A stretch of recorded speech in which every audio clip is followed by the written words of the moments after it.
नमस्कार साथीहरू, हाम्रो युट्युब च्यानलमा तपाईलाई स्वागत छ। पछिल्ला केही हप्तादेखि नेप्से लगातार ओह्रालो लागिरहेको छ। लगानीकर्ताहरूको मनमा एउटै डर छ, के बजार अझै तल जाने हो? हाम्रो लगानीको भविष्य के हुन्छ? अनि सबैभन्दा ठूलो प्रश्न, अब के गर्ने? किन्ने, बेच्ने वा चुप लागेर बस्ने? आजको यो भिडियोमा हामी कुनै हल्ला वा अनुमानको पछि लाग्दैनौँ। हामी सिधै चार्टमा जानेछौँ र नेप्सेको गहिरो प्राविधिक विश्लेषण गर्नेछौँ। इन्डिकेटरहरूले के भन्दैछन्, बजारको वास्तविकता के हो र तपाईको लागि सही रणनीति के हुन सक्छ? आउनुहोस् सुरु गरौँ। स्क्रिनमा हेर्नुहोस्। पहिलो नजरमा नै प्रष्ट देखिन्छ कि बजार एउटा डाउन ट्रेन्डमा छ, अर्थात् बजारको मुख्य दिशा अहिले तलतिरको छ। बजारले केही समय 2650 देखि 2700 को बीचमा स्थिर हुने प्रयास गरे पनि त्यो सफल हुन सकेन र मूल्यले त्यो सपोर्ट तोडेर तल झरेको छ। अब हेरौँ इन्डिकेटरहरूले के संकेत दिइरहेका छन्।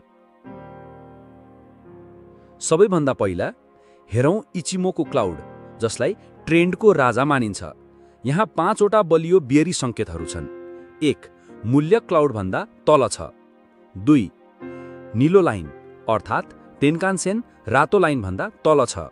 3. हरियो लाइन 26 दिन अगाडिको मूल्यभन्दा तल छ। 4.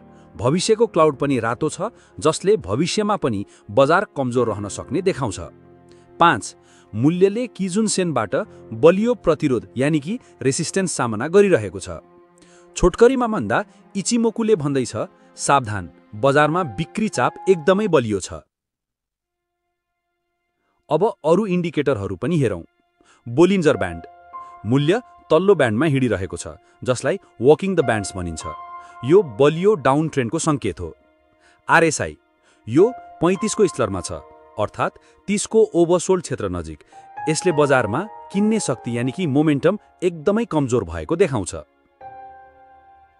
एमएसआई पनि 35 कै हाराहारीमा छ, जसको अर्थ हो बजारबाट पैसा बाहिरिँदैछ। सीसीआई त यो -100 भन्दा धेरै तल छ, जुन एक बलियो बेरी संकेत हो। सबै इन्डिकेटरको निष्कर्ष एउटै छ, बजार अहिले विक्रेताको नियन्त्रणमा छ। ल, विश्लेषण त भयो।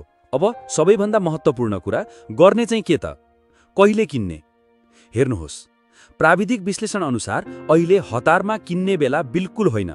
बजारमा फलिङ नाइफ अर्थात् खसिरहेको चक्कुलाई समाउने प्रयास गर्नु हुँदैन। खरिदका लागि हामीले बजारले माथि फर्किने संकेतहरू कुर्नै पर्छ, जस्तै मूल्य बोलिन्जर ब्यान्डको भित्र फर्केर माथि जान थाल्नु पर्यो। आरएसआई 30 देखि 35 बाट माथि फर्केर 50 तिर लाग्नु पर्यो। कुनै बलियो बुलिस क्यान्डल जस्तै ह्यामर वा बुलिस इन्गल्फिङ राम्रो भोल्युमका साथ बन्नु पर्यो। जबसम्म यस्ता संकेत देखिँदैनन्, वेट एन्ड वाच नै सबैभन्दा उत्तम रणनीति हो। कतिपयले यसलाई ठूला लगानीकर्ताको खेल पनि भन्छन्, जहाँ साना लगानीकर्तालाई प्यानिक बनाएर सस्तोमा सेयर उठाउने प्रयास गरिन्छ। यो सत्य हुन पनि सक्छ, तर हामीले चार्टमा जे देखिन्छ त्यसैलाई आधार मान्नुपर्छ र चार्टले अहिले कमजोरी नै देखाइरहेको छ। अब अन्तिममा तपाईँ कस्तो लगानीकर्ता हो त्यसअनुसार तपाईको रणनीति फरक हुन्छ। 1. अल्पकालीन कारोबारी साथीहरूका लागि अहिले रिस्क नलिनु सुरक्षित हुन्छ। बजारबाट बाहिरै बस्दा राम्रो हुन्छ। ट्रेन्ड रिभर्सलको स्पष्ट संकेतपछि मात्र प्रवेश गर्ने सोच्नुहोला। यदि शेयर छ भने आफ्नो रिस्क क्षमता अनुसार 2580 वा कुनै बलियो सपोर्ट लेभलमा स्टप लस राख्नु अनिवार्य छ। 2.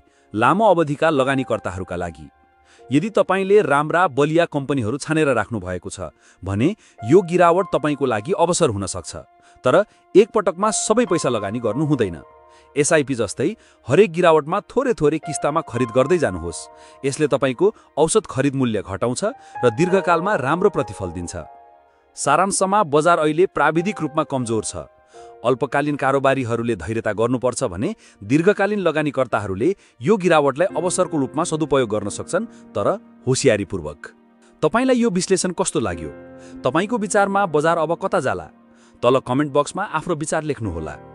यो भिडियो मन परेमा लाइक र शेयर गर्न नभुल्नुहोला र यस्तै जानकारीमूलक भिडियोहरूको लागि हाम्रो च्यानललाई सब्स्क्राइब गर्नुहोला।